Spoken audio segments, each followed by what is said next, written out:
Yo, what is up, guys? This is Troy D from the Troy D 24/7 Mall channel. On point reviews all day, every day. Welcome back, guys. And again, I want to thank everybody for helping us hit 4K. We just hit 4K, I think, a couple days ago. And so this is sort of like, part of my celebration for hitting 4K is just delivering even more bangers all day, every day. Okay. And again, I want to thank everybody that is a friend of the channel. Okay, if you're a friend of the channel, you've helped us out in whatever way, I want to thank you. If you're a subscriber, you watch our videos, you love them, you comment, you're always engaged, I want to thank you as well. Today is going to be quite interesting because this is one that, there's a shroud of mystery around it. Okay, and this is from the brand Dixit Zak. This is Rising Mysore 2. I was able to get a decant through an amazing friend of mine, friend of the channel. We did a trade, and then it was quite easy to procure it after the hype was kind of gone. I talked about this, right? I talked about this like a few weeks ago, that normally when there is a lot of hype, I don't immediately jump upon it because at that point, everybody's kind of like walled up, as you can say. And with this, like Dixit Zak Rising Mysore, I mean, I've never seen so much walls. it was like literally no one wanted to even sell a piece of their Dixit Zak, Rising Mysore 2. Okay, nobody. And I knocked on a lot of doors. Okay, I knocked on a lot of doors. But here's what happens, guys. Okay, reality sets in. Okay, no matter what, after a few days or after a few weeks, everybody that owns it is gonna try it. And you're faced with the decision of, what, is this what you thought it was, or can you sell it because the hype is still high, or will you just like protect that information with your buddies and you don't get that information out there?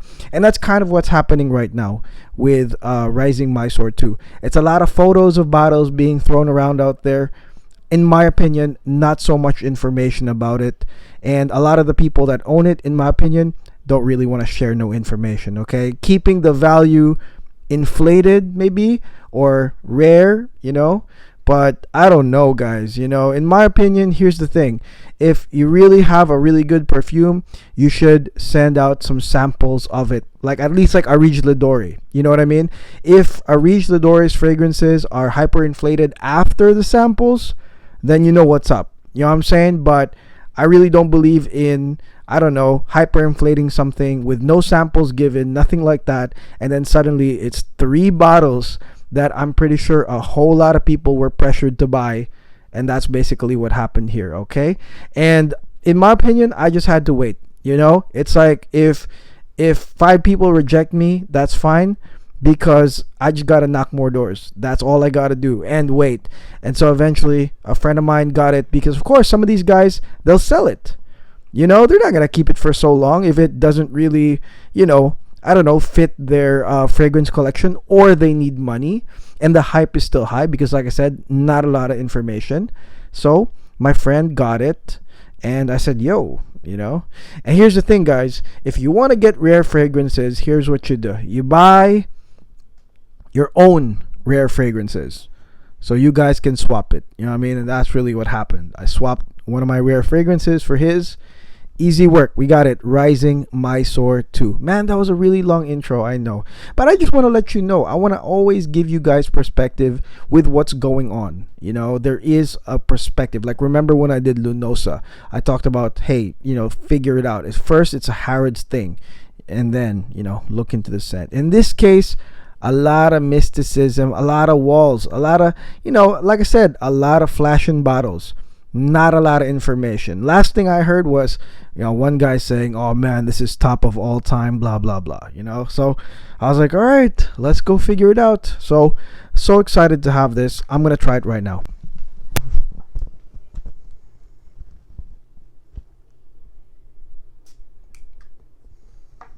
All right, guys, so Rising Mysore 2 starts with a very citric phase that really in some cases reminds me of Brindaban, which is over there all the way in the end. Okay, Brindaban I thought was really amazing, and that's with no hype. I bought Brindaban with no hype in mind.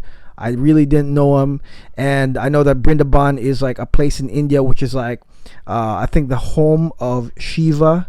And when I sprayed Brindaban, it was like it freaking transported me to India in that place. And I thought that that was really amazing. Okay, now when we look at the intro, the opening, you've got lemon, lime, orange, hatkora, and grapefruit. Okay, and I think to me, this citric opening, man, there's lavender I think too, but I don't know what it is about the opening, but this one reminds me of Brindaban so much. It reminds me of India so much. Has that Indian, like, I don't know, citric smell. Okay, it's almost like, you could say it feels like yuzu. It smells like almost like there's yuzu in it, but it's not. But it's like that. And it's like, I think a lot of the natural perfume guys have this kind of citric opening, and once you smell it, automatically you will feel that it is an exotic. So that's the one, in my opinion, that's the one spot out of the entire Rising Mysore 2 that feels exotic. For a lot of y'all that are expecting some sort of exotic intro, Indian, because of course Dixit and Zak, they're from India, that this is a huge part. Really, this is a huge part. It will remind you a little bit of that Brindaban vibe. It will also remind you of any type of fragrance that, like I said, had a citric opening with some yuzu on it. Definitely feels nice. Definitely nice citric opening right here. And then as it progresses, you will get this warming cinnamon. Okay, this warming cinnamon starts coming up, and the citric phase starts fading a little bit. I believe there is some jasmine here as well on this citric phase, or at least the bridge rather from citrus to cinnamon. There's got to be some jasmine here. Okay, and then in comes this cinnamon and cardamom. Okay, and that one's quite nice. And I think that for me, the moment I smelled that, I was gone from exotic land. It kind of took me to contemporary land. I feel like it became contemporary the moment the cinnamon and the cardamom starts coming in. I quite like this part. I like the cinnamon and cardamom phase, in addition to the nice citric phase. Again, jasmine coming in between them. And after the cinnamon and cardamom phase, you're really left with some white florals and ilang ilang. Okay, so this is also an ilang scent without a doubt. It's ilang ilang, tuberose, more jasmine. I think jasmine sambak definitely will give you this white floral feel. Okay, there's still some cinnamon, like I told you guys, so it's not entirely that, but definitely it sets the tone. And that Rising Mysore 2 is starting to feel like a contemporary white floral fragrance.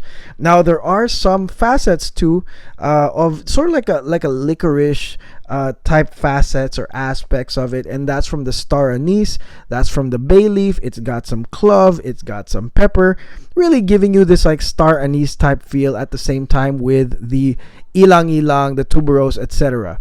And right when I smelled this, I was like, oh man, this one really reminds me of a fragrance I own. Okay, and the fragrance I own is over here. This is Boudicca the Victorious Fire Sapphire. So this one's a recent release, 2020, and this one's like ylang, sandalwood, and it really did remind me, of this. In a sense, it felt like Fire Sapphire, like it was like a gentlemanly, like ilang ilang type scent. And I think that because of the cardamom, because of the cinnamon, and like I said, some of the licorice style facets, I think that for those that are afraid of white florals, you shouldn't be afraid. Is really a sort of like a clouded white floral scent. The white florals as well as the tuberose, the ilang ilang, you can distinctly smell them, but they're not like screaming loud. It feels like it's enveloped with some of that licorice, that star anise, that pepper. I saw that there was pimiento here, so it's kind of embedded in there, but it's still without a doubt an ilang white floral fragrance. And then heading to the dry down, you've got a bitter musk-like sandalwood. Okay, this is where the sandalwood, in my opinion, comes in. It's also got patchouli, incense, vanilla, and tonka. Okay, the only thing about the dry down, I'll tell you, is very light. Okay, most dry downs, they really stick and you can really smell the dry down. But in my opinion, with this one, maybe it's just too natural, but the dry down really started fading away to where, I mean, I could barely smell anything on the dry down. I thought that, the first and second phase of Rising Mysore 2 were the ones where, it's the strongest, like you can really smell it. But towards the dry down, when I was trying to smell, I was like, where's the tonka, where's the vanilla, where's the patchouli, where's the incense? I mean, I couldn't. It wasn't as strong as what I thought so. Okay, and mind you, I have been spraying this just for y'all. You know what I mean? Like, I know I own a supposed rare juice, but in my opinion, it's important for me to wear it a lot to really give you guys a feel. And the dry down is almost nowhere to be found. That's for sure. So, anyways, this is interesting, like when we look at the Rising Mysore 2 bottle, it looks so exotic. You got the Indian drawings out there.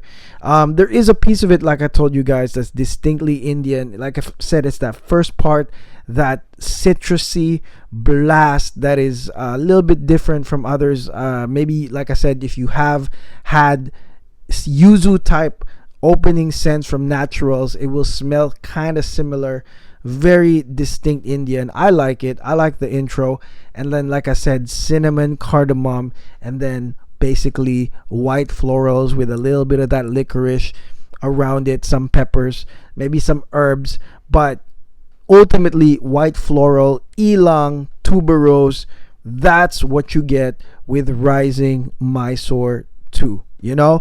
It's not as natural, exotic as what you think. That's for sure. Okay, in my opinion, this is a contemporary. It smells like a contemporary. You only have that first phase as exotic, but ultimately it smells like a contemporary scent. Maybe that's what they did it for. They sold this one. This one was the cheapest out of the lot at $130. Everything else was $250 from there. So naturally, because of the Rising Mysore hype from number 1 and then 130, this one was snatched up by a lot of people. Okay, and if you're wondering about this rarity, in my opinion, it's not gonna be that rare for long, because like I told you guys, those people that own it know that it is a contemporary scent. Once you smell it, you spray it, it could be bottled up by Bodicea. It could be bottled up by something else, because it's really just the first part that is so exotic about it. And maybe that's what they wanted to do anyways, okay?